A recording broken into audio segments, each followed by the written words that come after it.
Hello everyone, நான் Madan Gowri and hello my dear MG squad. Mojtaba Khamenei இந்த பேரை ஞாபகம் வச்சுக்கோங்க. ஏன்னா வரக்கூடிய நாட்கள்ல இவரை பத்தி நம்ம அதிகமா கேள்விப்பட போறோம். காரணம் என்ன அப்படின்னு பாத்தீங்கன்னா, இந்த 56 இயர் ஓல்டு லீடர் தான் இப்போ ஈரானோட புது சுப்ரீம் லீடரா அனௌன்ஸ் பண்ணப்பட்டிருக்காரு. இவர் யாருன்னா, இப்போ இறந்தார்ல ஒரு 1 வீக் முன்னாடி அலி காமெனே இறந்தாங்க. அவரோட பையன் தான் வந்து இந்த மோஜ்தபா காமெனே. இவர் வந்த உடனே இஸ்ரேல் என்ன சொல்லியிருக்குன்னா, நாங்க அவரை மார்க் போட்டோம், அவரையும் நாங்க காலி பண்ண போறோம் அப்படின்னு சொல்லிட்டு இஸ்ரேல் சொல்லியிருக்குது. அமெரிக்காவுமே வந்து இன்னமும் ஒரு ட்ரம்ப் வந்து இன்னமும் ஒரு ஸ்ட்ராங்கான ஒரு வேர்டிங்ஸ்ல என்ன சொல்லியிருக்காருன்னு பாத்தீங்கன்னா, அவர் வந்து ஒரு லைட் வெயிட், நாங்க வந்து அவர் அக்செப்ட் பண்ணல, ரொம்ப நாள் அவர் உயிரோட இருக்க மாட்டாரு அப்படின்னு சொல்லிட்டு ட்ரம்பும் பேசியிருக்காரு. இந்த வீடியோல நம்ம என்ன பார்க்க போறோம் அப்படின்னு பாத்தீங்கன்னா, Iran is not giving up. World லெவல்ல நிறைய பேர் இந்த போர் ஆரம்பிக்கிறப்ப என்ன நினைச்சாங்கன்னா, அமெரிக்கா வந்து ஒரு மிகப்பெரிய தாக்குதலை நடத்திட்டு இருக்காங்க. அமெரிக்கா வந்து அவங்களோட ஃபுல் மைட்டோட ஒரு கண்ட்ரி அடிச்சதே கிடையாது. வரலாற்றுல வந்து ரீசன்ட் டைம்ஸ்ல நம்ம பார்க்கவே முடியாது. ரொம்ப வருஷத்துக்கு முன்னாடி வேணா இருக்கும். அமெரிக்கா அவங்களோட ஃபுல் பவரை யூஸ் பண்ணி ஒரு கண்ட்ரி அடிச்சது இல்ல. ரீசெண்டா கூட வெனிசுவேலாக்குள்ள உள்ள போய் அங்க இருக்கக்கூடிய ஹெட்ட மட்டும் தூக்கிட்டு வந்துட்டாங்க, பிரசிடென்ட் மட்டும் தூக்கிட்டு வந்துட்டாங்க. அவ்வளோ பெரிய மைட், அவ்வளவுதான். அமெரிக்கா வந்தா அடிச்சு தள்ளிடுவாங்க, ஊதி தள்ளிடுவாங்க அப்படி இப்படின்னு சொல்லிட்டு இருந்தா, அமெரிக்கா இஸ்ரேல்னு ரெண்டு பேரும் சேர்ந்து, அதாவது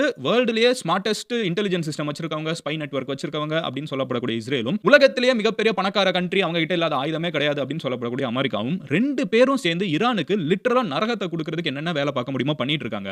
ஆனா இவ்வளோத்தையும் மீறி Iran is standing very very strong. அந்த லீடர்ஷிப் வந்து இன்னும் நின்னுட்டு இருக்காங்க. அது ரொம்ப ஆச்சரியமா இருக்குது. அதுல இன்னும் ஆச்சரியப்படக்கூடிய வைக்கிற விஷயம் என்னன்னு பாத்தீங்கன்னா, அவரோட பையனே வந்து இப்போ அந்த பதவி எடுத்திருக்கிறது. லிட்டரலா இப்போ ஈரான்ல இருக்கிறதுலே ஆபத்தான பதவி எதுனா இதுதான். ஏன்னா அங்க யார் வந்தாலும் நாங்க அடிப்போம் அப்படின்னு சொல்லிட்டு உலகத்திலே இருக்கக்கூடிய மோஸ்ட் பவர்ஃபுல் ராணுவமும், உலகத்திலே இருக்கக்கூடிய மோஸ்ட் பவர்ஃபுல் இன்டெலிஜென்ஸ் நெட்வொர்க்கும் சொல்லியிருக்காங்க. அவங்க ரெண்டு பேரையும் எதிர்த்து இப்போ மோஜ்தபா காமெனே வந்திருக்காருல, இவர் வந்ததுக்கு எக்ஸாக்ட்டா இருக்கிற ரியாக்ஷனை சொல்றதுக்கு முன்னாடி, இவர் எத்தனாவது சுப்ரீம் லீடர் ஃபார் ஈரான்ங்கறத சொல்லிட்டு, சுப்ரீம் லீடர் வந்து எவ்வளவு முக்கியமான ஒரு பதவிங்கறத நான் சொல்றேன். ஈரான்ல there is கவர்மெண்ட், ஓகேவா?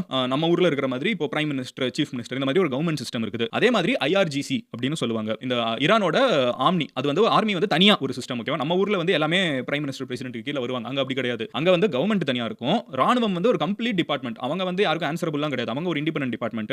பட் இவங்க ரெண்டு பேரும் ஆன்சர் பண்றது போக மூணாவதா ஒரு டிபார்ட்மெண்ட் இருக்குது. இவங்க ஏதாவது கவர்மெண்ட் வந்து நம்ம normal prime minister, president system ஒன்னு இருக்குது. அதே மாதிரி வந்து ஆர்மி சிஸ்டம் இருக்குது. மூணாவதா ரிலிஜியஸ் சிஸ்டம் வேற இருக்குது. மத போதகர்கள் இருப்பாங்க. அந்த ரிலிஜியஸ் லீடர்ஸுமே வந்து ஒரு முக்கியமான ஒரு சிஸ்டம். சோ மூணு சிஸ்டம் இருக்குது. இந்த மூணு சிஸ்டமுக்கும் ஒரு தலைவர் இருக்காரு, ஓகேவா? அந்த சிஸ்டமே வந்து மத்த கண்ட்ரிலாம் கிடையாது. அதான் நான் வந்து அவர் அலி காமெனே அவங்க இறந்தப்பமே நான் இன்ஸ்டாகிராம்ல ஒரு ஷார்ட்ஸ்ல ஒரு ரீல்ஸ்ல போட்டிருந்தேன். அப்படி ஒரு போஸ்டே இந்தியால கிடையாது. நீங்க யோசிச்சு பாருங்களேன். Indian army, Indian prime minister, அப்புறம் வந்து இந்தியால இருக்கக்கூடிய எல்லா மத தலைவர்களும் ஒருத்தருக்கு இன்னும் ரிப்போர்ட் பண்ணனும். அது எவ்வளவு பெரிய ஒரு பதவியா இருக்கும். அப்படி ஒரு சிஸ்டமே நம்ம கிட்ட கிடையாது. வேர்ல்டுல நிறைய கண்ட்ரீஸ்ல கிடையாது. பட் அப்படி ஒரு சுப்ரீம் லீடர் தான் வந்து இவ்வளவு முக்கியமான ஒரு பதவி. இதுவரைக்கும் மொத்தமே ரெண்டு சுப்ரீம் லீடர்ஸ் தான் இருந்திருக்காங்க. ஒன்னு கோமேனி அப்படின்னு சொல்லப்படக்கூடிய ஒருத்தவர் 10 வருஷம் 1979ல இருந்து 1989 இருந்திருக்காரு. அதுக்கப்புறம் தான் அலி காமெனே அப்படிங்கறவங்க வந்திருக்காங்க 1989ல இருந்து 2026க்கு. இப்போ அவங்க இறந்து கொஞ்ச நாள்ல அவரோட பையன் வந்து மோஜ்தபா காமெனே வந்து 2026ல இப்போ வந்திருக்காங்க. இதுல நம்ம கவனிக்க வேண்டிய விஷயம் என்னன்னு பாத்தீங்கன்னா, இஸ்லாமிக் ரெவல்யூஷன் அங்க நடந்து அவங்க வந்து அங்க இருக்கக்கூடிய கவர்மெண்ட் தூக்கி போடுறப்போ, அதாவது ருஹோல்லா கோமெனே, அந்த 1979ல இருந்து 1989 நான் சொன்னேன்ல, அங்க இருந்த ஒரு சிஸ்டம் தூக்கி போட்டுட்டு தான் அவங்க ஆட்சிக்கு வராங்க, ஓகேவா? அதுக்கப்புறம் தான் அலி காமெனே இருக்காங்க. இப்போ அவரோட பையன் வந்திருக்காங்க. அவங்க வர்றப்ப அவங்க என்ன சொன்னாங்கன்னா, வம்சாவளியா வந்து யாருமே பவர்ல இருக்க கூடாது.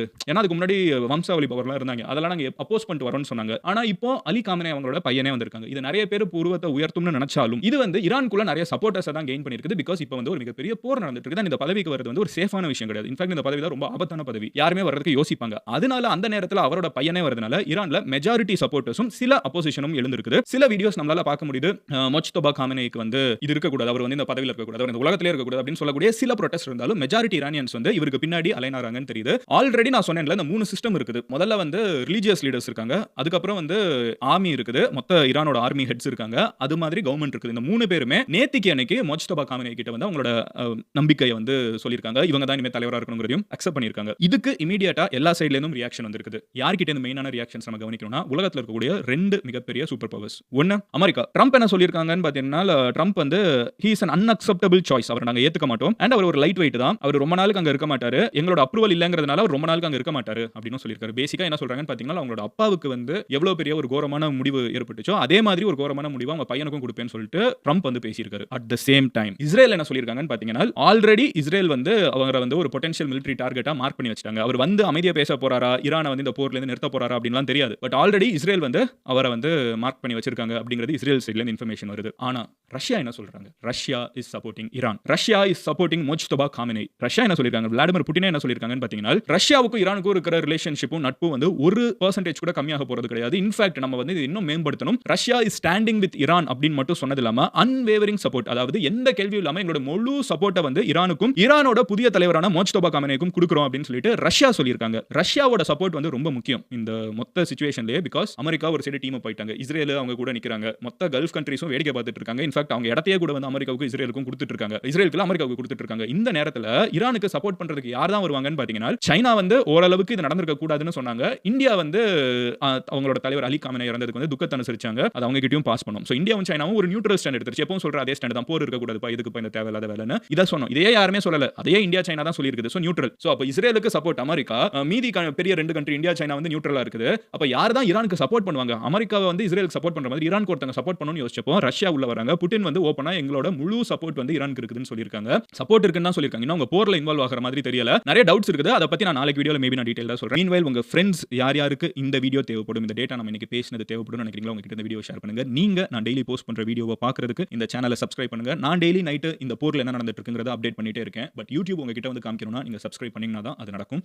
I'll see you tomorrow. Love you all. Take care. Bye. Take care.